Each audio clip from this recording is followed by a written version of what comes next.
The average person is said to spend 15 minutes in the bathroom. Why not take advantage of that time and learn something new? Presenting the 15-minute podcast on weird facts, crazy details, and funny particulars that you'll be able to enjoy while you're taking on your free time.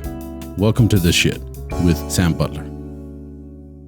Welcome to another episode of The Shit Podcast. Hey, how's everybody doing? I'm glad to be back. It's been a few weeks. Hey, a big shout out to my buddy Ram. He's my producer. Ram, I hadn't seen you like in 2 months. It's great to see you again. I hadn't been in the studio for like 2 months. I've been traveling. Some of you guys have been following along. I was in New York State, upstate New York, and then I went to Seattle, and from Seattle, which is like clear across the country, and then I went to Mexico City a couple of times, and so I ran out of time to sit down and actually do some of the episodes of The Shit. Thank you guys for tuning in. I'm glad, like I said, I'm glad to be back. I have an episode for you guys that I had done in Spanish already, and this is episode 109, and it's pretty awesome in the sense that if you've ever traveled to Mexico, any of the major cities, but especially Mexico City, there's a certain smell, a certain sound. There's activity that is unique to Mexico City. I would liken it very similar to like New York City. A lot of people in the United States that have traveled maybe to New York. It's a very busy place, and it's got its own uniqueness about it, and that's how Mexico City is. Well, we're going to actually talk about El Organillo, which when you translate that to English, it's talking about a barrel organ. The barrel organ was very popular, and in Mexico City, it's a tradition that has existed since the 1800s. Now, it's a very interesting story, and it's especially interesting that sound, especially if you're walking around the downtown area, close to the main square, you can hear that sound echoing through the streets in between the buildings, and it's the sound of a barrel organ. Now, what is the barrel organ? Well, the barrel organ, a lot of people believe that it initiated in like Austria, German. It's kind of a German instrument, and that's the one that we see a lot in Mexico. Although some of the research that I did will tell you that barrel organ actually originated in France prior to Germany. It's Europe. I mean, all of Europe is about the size of Texas, so I can see how that would just kind of get mixed into everybody's culture. Well, we fast forward to the 1800s, because I believe these instruments were created like 1700s, 1600s. So you fast forward to the 1800s, and there was a huge migration from Europe to what we know as Mexico, and it was a German migration, and some of those families that moved here, they didn't necessarily move here for work, like you're thinking of when you think of the Pilgrims, that they were escaping religious persecution. There was some of that, but in actuality, a lot of the people that moved to Mexico, especially in the 1800s, were actually coming here as investors. They were coming here because they had a lot of money, and they were looking for a way to make more money and to generate more business. And so that was more of a world trade. It was, sorry about that, guys. It was more of a world trade situation. It wasn't so much out of necessity. Well, in one of those instances, and I've got to get back to my place. In one of those instances, a couple of families, the Wagner family and the Levine family, which I believe were they're Jewish families from Austria, which we know that even as early as the 1800s, they felt a little religious persecution, and so they took advantage and moved to Mexico. And what they did is they brought with them about 200 of these barrel organs. And of course, throughout the years, more were acquired. and it became very synonymous. I don't know if you guys have ever seen one, if you look one up, but if you've ever been to Mexico, you see them. They're a lot like in the cartoons where you see a guy with an organ and he's pulling a lever. Some cartoons even have like a monkey. I think in some of the movies that they've come out, there's a monkey that would collect. The monkey would go around collecting change in a hat. And so that was the situation in the 1800s in Mexico. What happens was these families come down here and they say, well, we're going to make this, we're going to take 200 of these things. And I can't imagine bringing 200 of those things across the ocean with them. But they brought them, and you said, well, how can you play 200 of them? Or what were they going to do? Well, they had a brilliant idea. We're going to rent these out, and we're going to rent them out to people so that they can play them and utilize them to make money. So they immediately employed 200 people upon arriving in Mexico.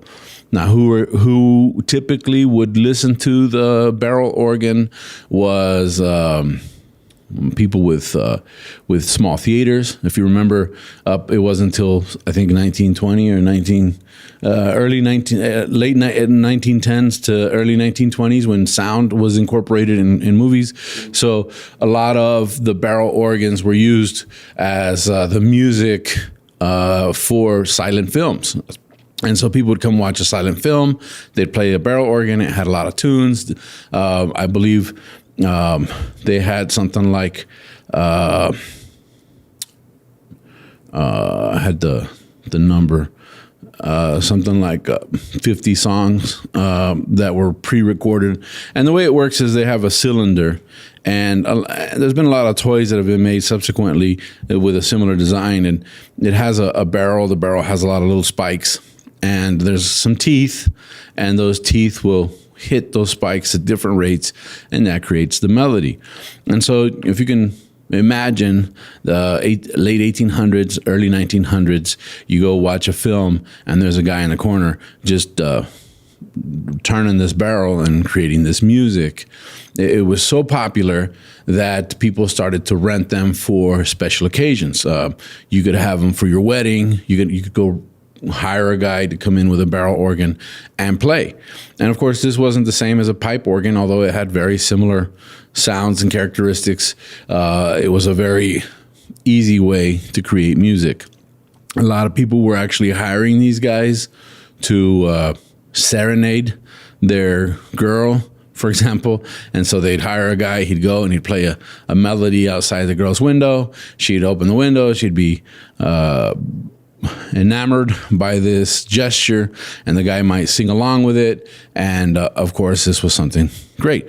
Now, a lot of things happened. They originally came preloaded with these barrels, and the barrels had very traditional polka and Polish type music, German type music. And as time progressed, they started changing out the barrels and actually doing more contemporary music of the time. So that really solidified the future of the barrel organ in Mexico. And as you go through the streets now in Mexico, you'll see these guys standing outside, turning the barrel on the barrel organ and asking for change. It's very particular to see them because if you look at them, they're all wearing some sort of a uniform. Usually it's brown khaki pants and a brown khaki shirt, and then they'll wear a cap that's like a policeman's cap. So it gives you some sort of feeling that they're very official, to they're part of the government somehow. And this is false. They're not. But the reason that they dress this way, or that they came upon this as the official uniform, is that during the 1900s, during the reign of Porfirio Diaz, the Mexican president / dictator, they were very popular. Well, the revolution kicks off, and these guys decide to march with the different armies. So the uniform that they're actually wearing is a uniform of the 1900s Mexican military, and they just kept that tradition till today. So you'll see them out there, and I've always ignored these guys. I've always thought like, okay, whatever. I'm not gonna give you any change. I know I'm kind of an asshole that way, but it's not. It's not that. It's the fact that you see that there's so many people that are asking for money all the time when you travel to all these different countries that you kind of get fed up with it. But these guys kind of get passed up. A couple of things I didn't realize is that this barrel organ weighs about 60 kilos, which is about 120 to 130 pounds. A lot of them are on a stick. Pretty much, they balance the organ on a stick, and these guys they have like a strap. And if you haven't seen one, you can Google it and you can look it up. But they're pretty much a wooden box, a pretty good sized wooden box. They have a lot of nice woodworking on the outside, and some of them will have a strap and then like a leg that folds down, and it's a single leg, so it's like a monopod. And these guys will balance it and actually play the organ. Well, in the recent years that I've been visiting Mexico City, I've noticed that some of them actually built some carts, and now they have what you would consider like baby stroller, like antique baby stroller wheels on them with some springs, and you'll see them push those around. But they always set up shop somewhere in a public place. They're actually a very unique street performer. They're considered street performers. This tradition is really big in Mexico, but what's sad is, much like I was, a lot of people ignore them, so it's a dying profession. The other problem is that these barrel organs are antiques. Most of them are from the 1800s. They're original. So fixing the barrels, creating barrels, that's a lost art. Nobody can get any more music. A lot of the music that's being played is traditional Mexican music from the Revolution era, some folk music, but for the most part, the tunes are no longer German or Polish. They're Mexican, and it's a very unique sound, and it's a very unique experience to walk through the streets in Mexico City and hear them. And so now I make a conscious effort to give those guys, a buck or something, just to kind of help them out. But it was interesting as I was researching this profession that exists in Mexico. I learned that the government is actually very conscious of the fact that they're going into extinction. So the government kind of protects them now and funds them to a certain degree so that they can continue to do this as a tradition in Mexico. And it's not just Mexico City. When I did this episode in Spanish, I actually had one of the gentlemen that works in this profession in Guadalajara reach out to me and invite me to go do a day of work with him in Guadalajara. So that might be coming up, where I might go to Guadalajara and actually hang out with this guy and see what it's like to work as one of these street performers. A very exciting opportunity. But what's happening is that the Mexican government has seen the need to kind of keep these guys alive. So they've created some sort of foundation to monetize them to a certain degree. Obviously, it's not a lot of money. These guys still need help. They're still out there. But what's interesting is that they actually unionized. And so there's actually a union in Mexico that deals with this business. Something that's very interesting about this as well is that this business is generally handed down generation to generation. So the guys that you actually see playing these organs, their grandfathers and great grandfathers were the guys that owned the organs and eventually owned them. They rented them at first, and eventually they owned them, and then they were able to kind of hand them down generation to generation. So it's kind of cool, because in a certain way, if you like history, if you like anything that has to do with tradition, you can see a history and a tradition there, right down to the generation. I mean, these guys grew up doing this as kids. They work with their parents, and now they do this professionally, which I think is something that we lose a lot in modernized countries. The United States, I can't think of any professions where it's handed down, other than maybe like construction, carpentry, and so on and so forth. But as far as street performers, these guys are still out there. So I think it's a very unique history of Mexico. It's not just limited to Mexico. You can listen to these guys in Argentina. There's a huge community of guys doing this in Argentina and in Chile, but those are the three Latin American countries that have kept this tradition alive. So next time you're in Mexico and you want to listen to history, I mean, even the stuff that they're playing now is 100 years old. So if you want to go and listen to history and get a glimpse of the people that came through generationally playing this instrument, I suggest that you take some time and you watch them, you listen to them. I was just in Mexico City last week. I did a show there, and I was sitting outside on the sidewalk outside a cafe, and a guy came up playing the organ, and I guess it was his son, ran up with the hat, and I threw a couple of bucks in there, and the kid was really happy, and I said, hey, I would always support these guys, so I will. And it doesn't take much, but it's one of those things that it just made me smile because I knew the history of the barrel organ in Mexico.